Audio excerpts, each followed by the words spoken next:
welcome everyone.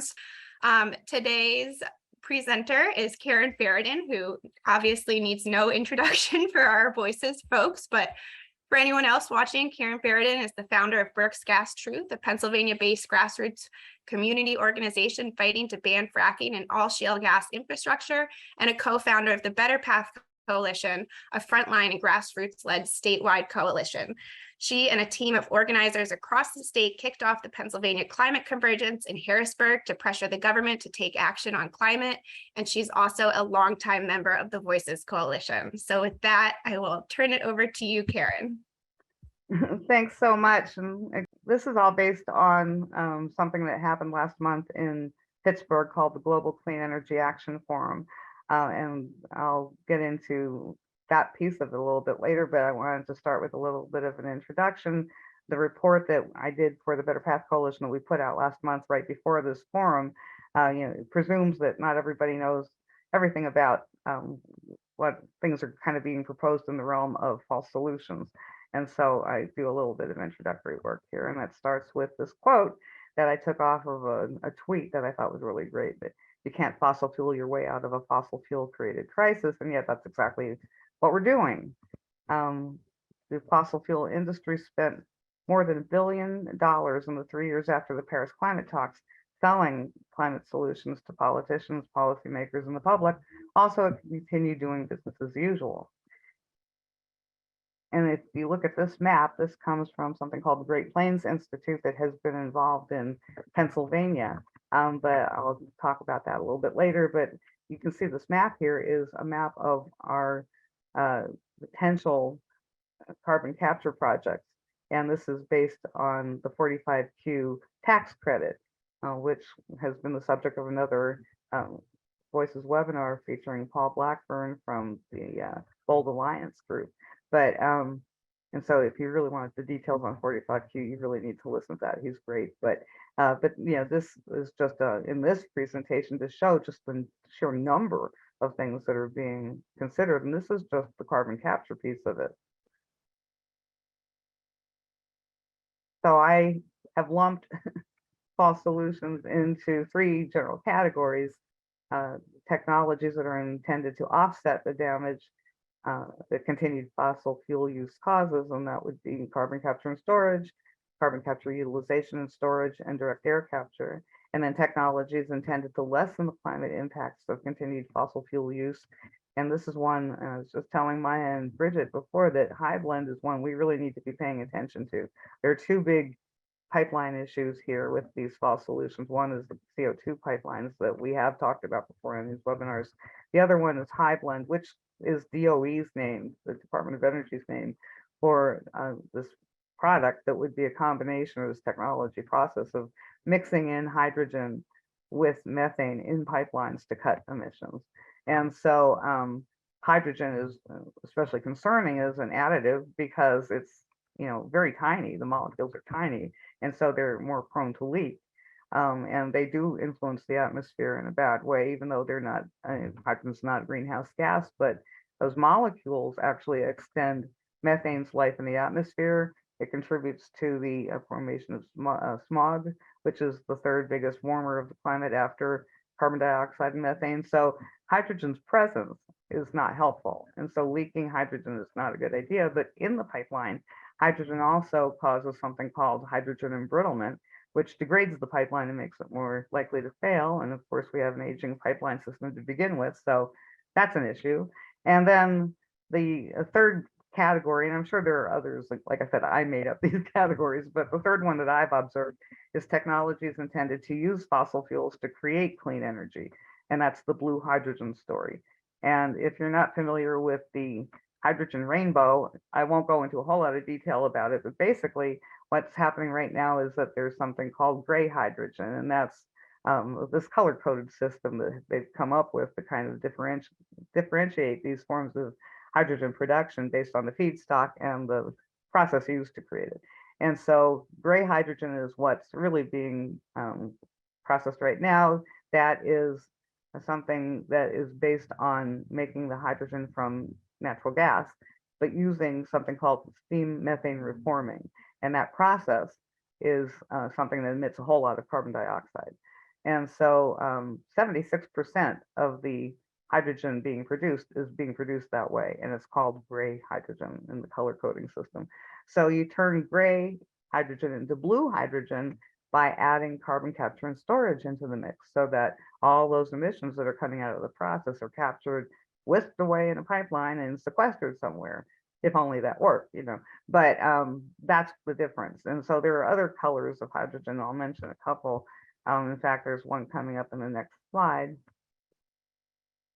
Oh, after you hear about hydrogen from Jennifer Granholm, our Department of Energy Secretary. What's in this glass right here can be an incredibly powerful tool for us to decarbonize our economy and tackle the climate crisis and create a ton of good paying jobs. So let me explain. This water, by the way.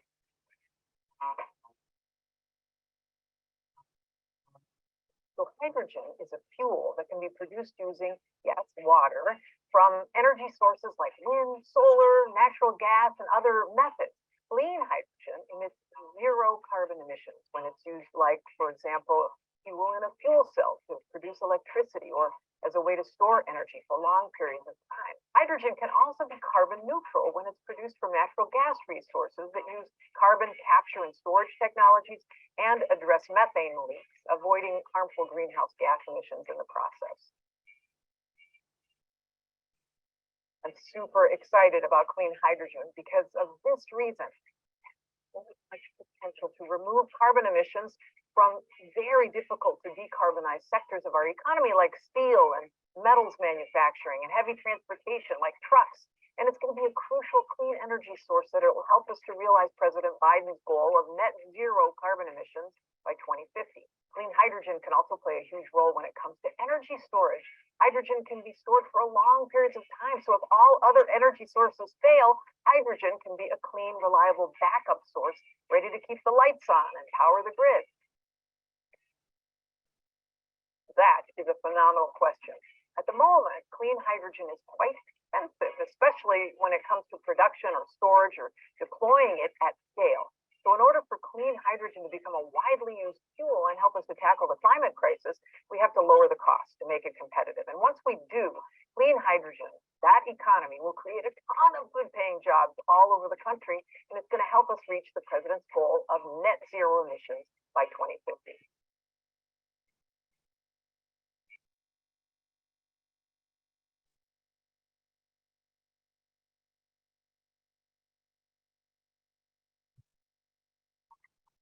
The Department of Energy has just launched our hydrogen shot as part of our Energy Earth Shot initiative, which is to reduce the cost of clean hydrogen by 80% to $1 per 1 kilogram in 1 decade, our 1 for 1 in 1 goal.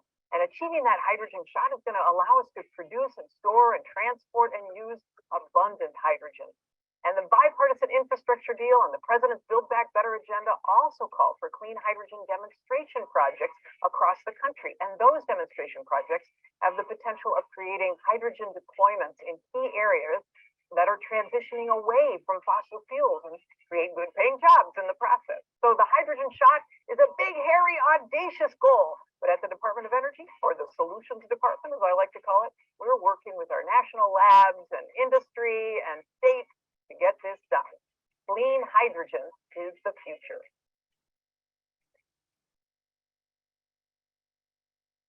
And that recording comes from last year on October 8th, which is National Hydrogen Day, something that one of the front groups came up with and that Congress is actually trying to make a real holiday now. But anyway, she's talking about some of the legislation. Actually, one of them turned into the Infrastructure Investment and Jobs Act instead of Build Back Better. And that bill includes $10 billion for carbon projects and $9.5 billion for hydrogen projects. The bill only includes $480 million for all renewable energy projects combined. And so, whether or not you think there are any, or whether or not you think there's any hope for any of these solutions in the future, as much as they're false now, it's possible, for instance, that green hydrogen could have some application in the future, depending on who you talk to. Not everybody thinks that, but at minimum, we should be putting the money into the things that are deployable right now, that are scalable right now, that have proven technologies. We already have lots of solutions right there waiting for us, and yet we're putting all of this money instead into things that aren't proven, aren't scalable, we don't know will ever be solutions that we can use, except for potentially, at best, those hard to abate sectors of the economy that Brownholm was just talking about. And so, it's almost like an 85% problem versus the 15% problem. Why are these numbers distributed almost in reverse? Why are we not putting the big money into the 85% problem that will buy us time to solve the 15% problem of hard to abate sectors? It makes no sense, and yet this is what we're doing. And this is a list that I did not include in the brief that I wrote, but this is a list of the various projects that are being proposed in terms of hydrogen hubs for different parts of the country. So in that infrastructure investment and jobs bill, of that 9.5 billion for hydrogen projects, 8 billion of those dollars are being allocated to help create these hydrogen hubs. So lots of different parts of the country are looking into trying to compete for that money. It's already out of date, which is why I didn't put it into the report. But for instance, the one that's not on here is the Appalachian Hydrogen Hub that Pennsylvania is behind. And that one is very similar to the one listed near the bottom of the list, where it's the Ohio River Valley Hub. That one is more driven by Ohio, but here in Pennsylvania, we're trying to back this thing called the Appalachian Hydrogen Hub. You'll hear a little bit more about later. At the very bottom, though, is the West Virginia Hydrogen Hub, and this is pretty much where we had been when we figured out the technological problems. So what I was just saying about that was that West Virginia is listed here as doing this completely public effort to try to get a hydrogen hub, and yet what was just announced 2 weeks ago is that EQT, one of the big drillers, Battelle, one of the big laboratories, and GTI are the partners on the West Virginia Hydrogen Hub. So it's very much like they're being proposed in other places where it's a public-private partnership. Manchin is very much behind the West Virginia Hydrogen Hub, as is Capito, the other senator from West Virginia, as is Jim Justice, the governor. So, there are a lot of high-powered political people behind this West Virginia Hydrogen Hub as well. But the list of additional partners is very similar to the list of partners in Pennsylvania. Some of the very same players are involved. So looks to me like it's just going to be a lot of theater about creating this false, sort of struggle over who's going to get the hydrogen hub, when in the end somebody's going to get the hydrogen hub, because that Infrastructure Investment and Jobs Act requires that 2 of the hubs be placed in places that have the greatest hydrogen production, or pardon me, greatest natural gas resources. And so we're going to get a hydrogen hub if we don't manage to stop it. But that's almost a foregone conclusion that the second biggest natural gas producer is going to get a hub. If anybody wants this, I'd be happy to show this. Like I said, it's not in the report if you go to read it. So if anybody wants to see this list, if you look at the top, 5th down is Connecticut, Massachusetts, New Jersey, and New York. They're talking about a hydrogen hub. And if you see in the second column there, the targeted feedstocks are listed as renewables, fossil fuels, using CCS, carbon capture and storage, and nuclear. Right here under the one that's the Northeast Hydrogen Hub, you see it's based on renewables. But if you look down the list, you see a lot of them are. And the fact is that there is no such thing as a renewable hub. We don't have renewable hydrogen worked out yet. They haven't figured out how to do green hydrogen, is how they've color coded that one. So what I've noticed here in Pennsylvania, where they talk about green hydrogen, it's what I've been calling bait and never switch. So in other words, they talk about how they're going to be working toward green hydrogen, but we're going to start with blue, and then we're going to transition over when it's cost effective. But that's never going to happen. So even in places where they're talking about trying to do renewable, they're talking about something else instead.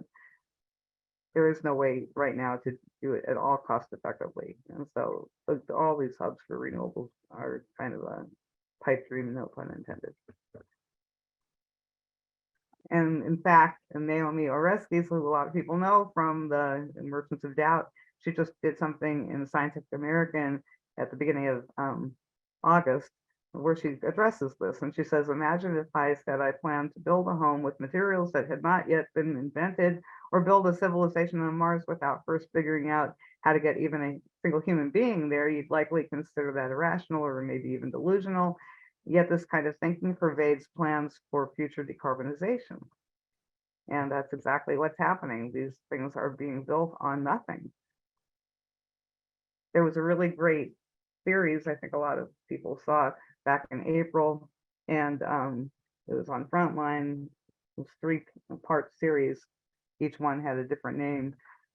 Deny, I can't see past my head here, but just to read the right column, but it was denied, debate, delay. If they want to make a 4th episode of The Power of Big Oil, it could easily be called distraction, because that's what's happening now. Behind all of this is really just this interest in the part of the fossil fuel industry to stay in business, doing business as usual, even expanding their businesses in some ways. And so all of this talk is really a distraction from what we're really supposed to be talking about, what we're really supposed to be implementing. And so, you know, we can go on and on about how some of these things may be deployable one day, and it doesn't matter. In the end, this is all about fossil fuels trying to survive. And so what does any of this have to do with the Global Clean Energy Action Forum, and what is the Global Clean Energy Action Forum? So last month in Pittsburgh, this thing called the Global Clean Energy Action Forum occurred. That's just a name that they made up for something that's an annual meeting of 2 Department of Energy created bodies. So one of them is called the Clean Energy Ministerial, and the other one is called Mission Innovation. And those 2 bodies are very similarly composed of energy ministers and energy officials from around the globe. There's not a complete overlap, but there are a lot of members in common between the 2 groups. And one is trying to implement some of the solutions. The other one is innovating new solutions. But basically, they're both created by the Department of Energy. It's one of those meetings that travels around the globe to a different member country each year, and this year happens to be the United States, so they placed it in Pittsburgh. And as soon as I learned that, it set off alarm bells, because I thought, okay, has everything to do with trying to push these false solutions here. And at the time, I thought I would try to go through a list that I was already starting to put together, actually, of front groups, because I was kind of fascinated to see how many there were. There are tons of front groups for these things, and they're all populated by fossil fuel companies. And so I thought maybe the way to approach this is to say, who do you think you're going to be seeing at this thing? Look out for these entities. You're probably going to see these organizations there. But actually, the host did me a huge favor by putting together their list of who they were. And so the Department of Energy is the main host, but there are 26 other hosts for the Global Clean Energy Action Forum that occurred. And actually, and when I saw this list, I thought, just looking at it, not even knowing a lot of the names myself, but looking at the ones that I did know, I thought, this is the list, this is the one to develop, to show that it's not just that these front groups are going to be there, but that the actual hosts of the things are the ones who are driving a lot of this movement to have a clean energy hub in Pennsylvania based on hydrogen, and based on blue hydrogen specifically. And so you can see on the top of the 3rd column, for instance, Hillary Mercer, who's the senior vice president for Shell in Pennsylvania, is on the host committee. There are plenty of others, people like Rich Fitzgerald, who's notorious here in Pennsylvania as the Allegheny County executive, who just recently tried to veto a ban on fracking in county parks in Allegheny County. His veto was overridden with an additional vote picked up along the way. So he didn't win, but he's always been very pro fossil fuels. And, you read down the list and plenty of others, if you know anything about Pennsylvania, that have been similarly enthusiastic. For instance, Carnegie Mellon University, Pitt, these academic institutions have been deeply involved in all of this, to the point that Carnegie Mellon is actually considered by DOE to be their co-host for this event. Stephanie Pashman, we're going to be talking more about the Allegheny Conference in a minute, but Stephanie Pashman and the Allegheny Conference is really something to be paid attention to wherever you are, because there might be some version of this happening where you are. There's this power structure I'll show you in a second that is pretty impressive in Pittsburgh, and a lot of the power is concentrated around this Allegheny Conference.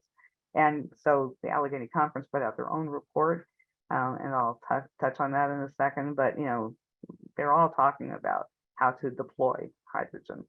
Now, of course, Tom Wolf, our governor, who I consider to be the devil, he's a host committee member, as is Brian Anderson, who is the director of the National Energy Technology Laboratory. And so as it happens, the Department of Energy runs a series of laboratories, a system of laboratories, but they're headquartered in Pennsylvania and in West Virginia. And Brian Anderson, because he's from West Virginia, but works in Pittsburgh, kind of considers both Pittsburgh office and Morgantown, West Virginia office to be his headquarters. We'll talk about all of this more in a second, but you can see there are 26 co-hosts in addition to the Department of Energy. And when I started doing this, I thought I might find a few with connections. In the end, I found a connection for every single one of these entities.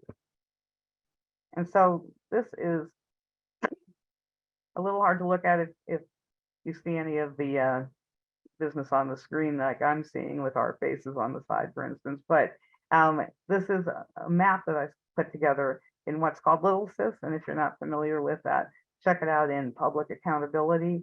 It's sort of a division of that organization. It's this system that they provide for free for people like us to put together these relational maps so you can see how the power brokers are connected to one another.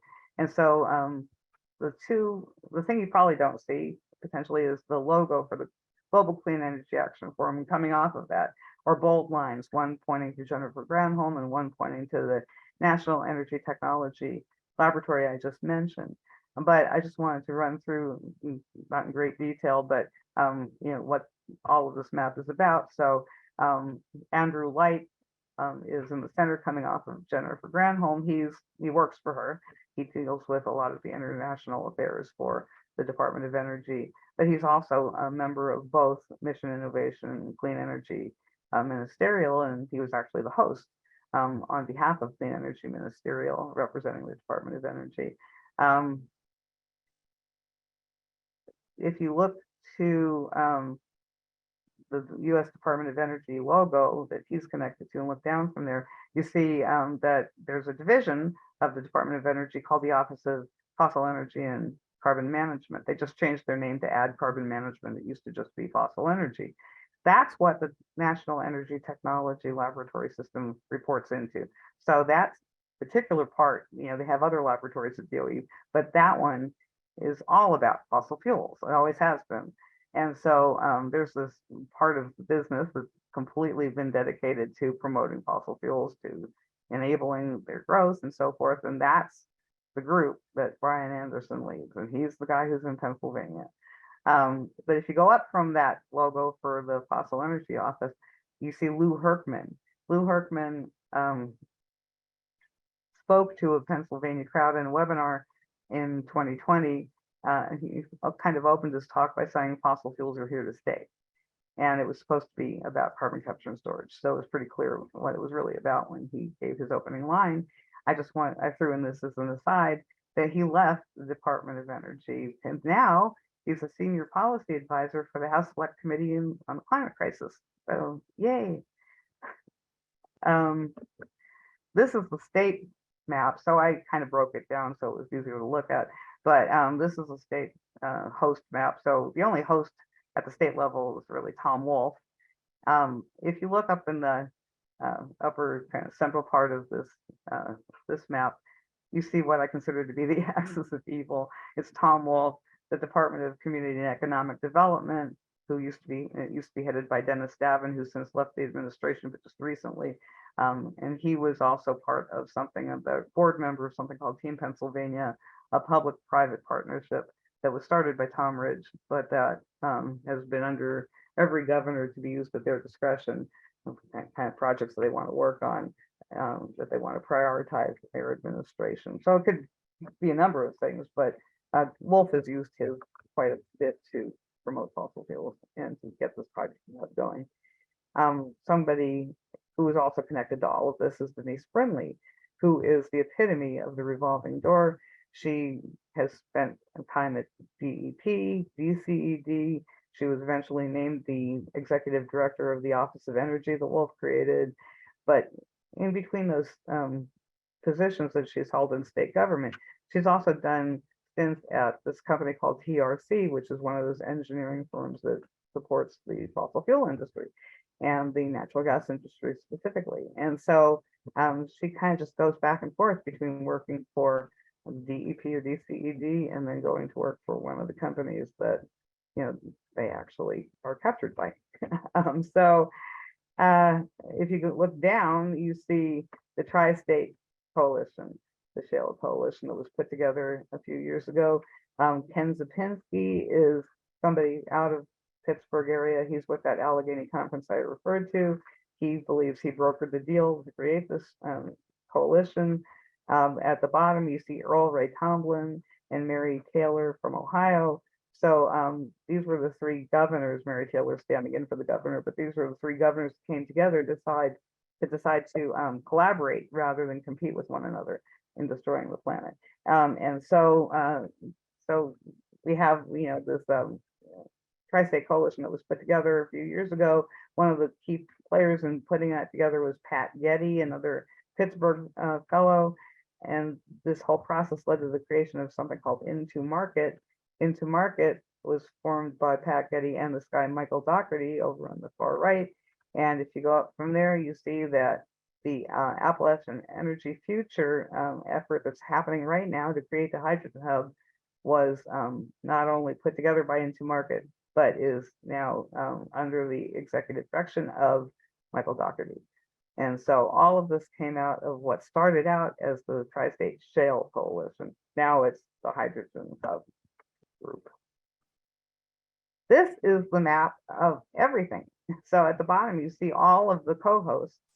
And like I said, I did find connections for every one of them. I found one of the connections after I had already published the report, and I didn't want to change the URL by putting up a new version of the report, but even Reimagine Appalachia is connected to all of this. And so some of the connections are very direct, some of them are more indirect, but I included the indirect connections because it tells a different story. The direct connections obviously tell the story of the work that's going on to, you know, to promote the fossil industry by doing all of this hydrogen hub promotion, but the indirect connections tell the story of just how much of a network there is, how all of this is so connected, and especially these are the local hosts at the bottom, especially in the Pittsburgh area.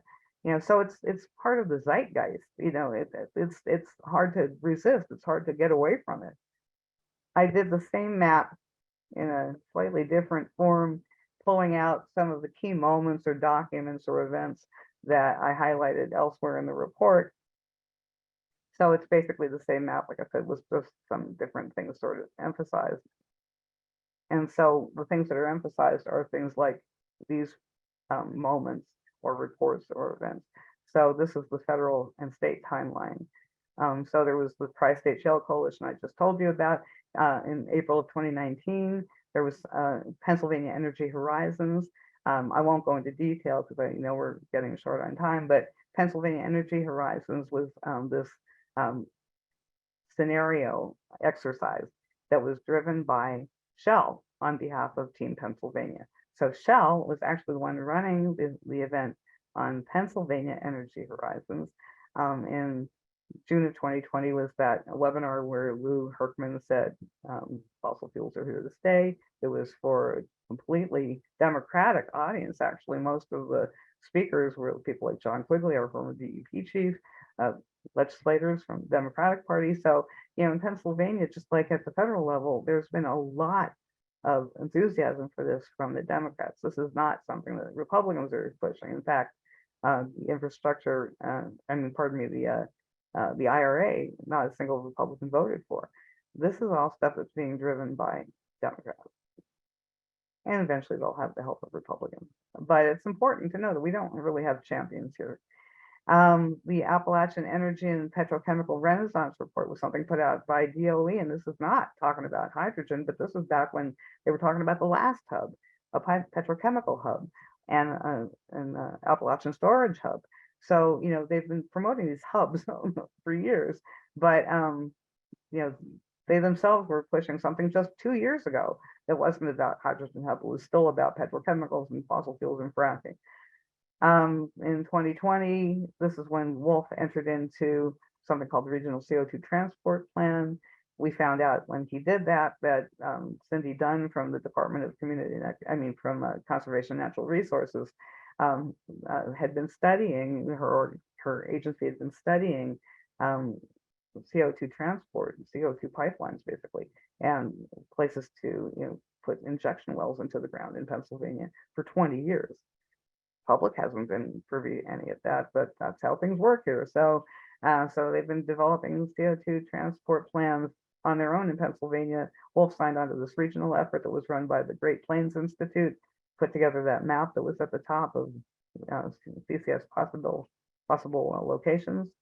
In 2021, then DOE did their hydrogen shot that Jennifer Granholm referred to. In 2021, in October, the CO2 transport plan was released. At the same time that happened, the Roosevelt Project was released, and that's something that Ernest Moniz was behind. And he is, of course, the fellow who was the energy secretary under Obama, and he's a horrible figure in his own right. But you know, he was sort of summing up regionally how all of this could play out, looking at all the key players and kind of almost doing a survey of different ways that this could be done and how these technologies could be rolled out. And October 21 was also the first National Hydrogen Day. But then in May of 2022, Wolf announced his huge effort to go after a hydrogen hub for Pennsylvania, and had a whole bunch of people sign on to some document along with him. Oh, and Maya was actually kind enough to do right to know requests for this fall solutions group that we've got. And one of the things that came through the right to know was the email going back and forth amongst those ones I considered to be the axis of evil, talking about how to roll this out and what language should be used. And interestingly, it was Wolf's chief of staff who was very concerned about the talk about money, but he didn't want the money part emphasized, because in the end, the DOE money that's coming out of that infrastructure bill is really a matching grant. So they're looking to take $1.2 billion from taxpayers to put it toward this thing, so that they have the matching piece of this to put the hydrogen hub in Pennsylvania. In July 2022, Pennsylvania Energy Horizons Cross-Sector Collaborative was put together by Team Pennsylvania with a lot of the same players. And then the official announcement of the hydrogen hub for Appalachia was announced in Pennsylvania by Shell, by US Steel, and by Equinor. So we officially have our project underway. The way it's going to work out is that the official time to start the application process is coming up in November, and then it has to be completed by April, and then in May of next year, DOE is going to announce who gets a hub. This is the Allegheny Conference piece of it, the local organizing piece of it that I said was kind of fascinating to look at. This doesn't mean anything. These names really don't mean that much to me either, but some of them are highlighted or bold-faced, and those are ones who are from the host committee. So throughout this, if it's bold-faced, it's a host committee member. But Bill Demchak, I just wanted to note really quickly, he used to be in a different part of the world.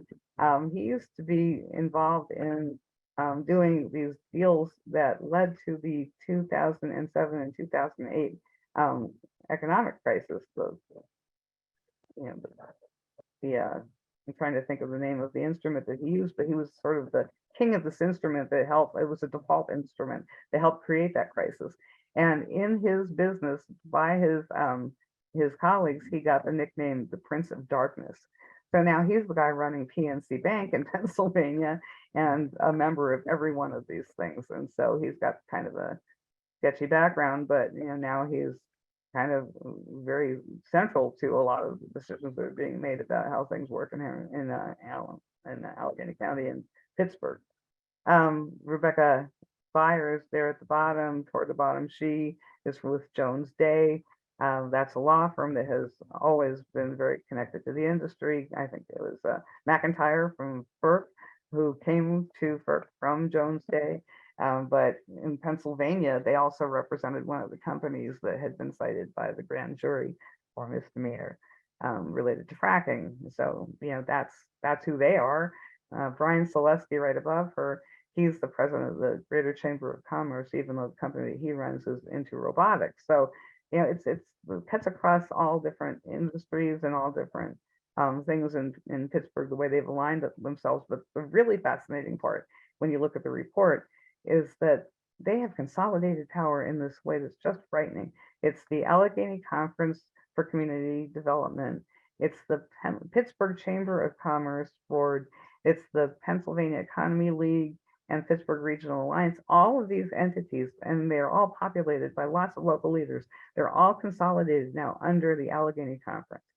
There's I think it says by the start of the natural gas boom, ACCD's reach extended to 32 counties in 4 states. So when they say they want something to happen, it's really hard to say no. They have so centralized the power, and other cities are looking at that as a model, which is why I'm saying I think we should be paying attention to things like this. I won't go into any of the details. Again, you can read the report, it's all in there. But there are a couple of other key figures who I just wanted to mention real quick. Morgan O'Brien, and he used to be at Duquesne Light. Duquesne Light is one of the companies that was part of the Global Climate Coalition back in the day. They're the ones who were backing all of the climate denial and the roadblocks to making any kind of progress on the transition away from fossil fuels. But Morgan O'Brien then went to People's Gas. And so he actually worked on a report just a couple of years ago called Forge the Future. And that turned into this initiative, Ideas for Action. But all of it was based on, again, how to promote fossil fuels in Pennsylvania. And Allegheny Conference was one of the partners on that. And so you can see that in just 2 years' time, there's been this shift. Of course, it hasn't been, but there would appear to be a shift from fossil fuels to clean energy and hydrogen, but it's all phony. And then Stephanie Pashman is the head of that Allegheny Conference, and she was part of Forge the Future, like I just said. But they put out their own report, and she says that in their report for how to deploy hydrogen and carbon capture, they picked a middle path. And her quote doesn't make any sense, but basically she thinks that it's possible to just pick this middle path that allows us to do fossil fuels and decarbonize at the same time, essentially.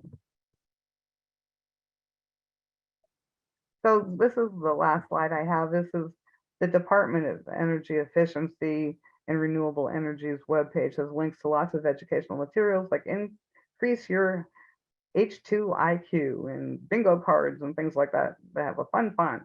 But the job right now is to build public acceptance. And that was one of the other things that I saw in one of the documents that Maya shared with me from the Right to Know.